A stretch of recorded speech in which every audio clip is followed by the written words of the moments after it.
पूतना के पिछले जन्म की कथा। पूतना केवल एक साधारण राक्षसी नहीं थी, बल्कि उसके पिछले जन्म की एक रोचक कथा भी है जो शास्त्रों में वर्णित है। पूतना का पूर्व जन्म। रत्नावली की कथा।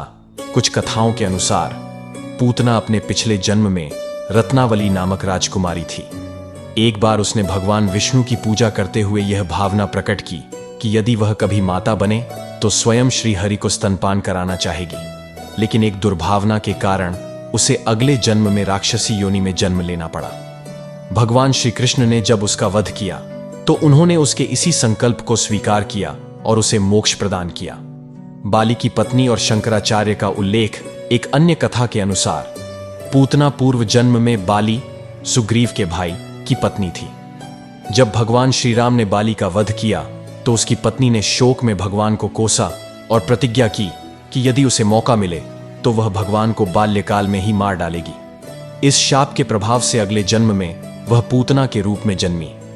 लेकिन भगवान श्री कृष्ण ने उसका उद्धार कर दिया और उसे गोलोक धाम भेज दिया। राजा बलि की बहन की कथा। भागवत पुराण में यह भी वर्णन मिलता है कि पूतना राजा बलि की बहन थी। जब वामन अवतार में भगवान विष्णु ने राजा बलि से 3 पग भूमि मांगकर उसे पाताल लोक भेज दिया तो उसकी बहन बहुत क्रोधित हुई और उसने संकल्प लिया कि वह विष्णु के अगले अवतार को बचपन में ही मार डालेगी। अगले जन्म में वह पूतना बनी, लेकिन श्री कृष्ण ने उसे मारकर मोक्ष प्रदान कर दिया। पूतना के उद्धार का आध्यात्मिक रहस्य। हालांकि पूतना एक राक्षसी थी और उसने श्री कृष्ण को मारने का प्रयास किया, लेकिन उसने एक मां की तरह उन्हें स्तनपान भी कराया। भगवान ने उसकी इस सेवा को स्वीकार कर उसे मुक्ति दे दी।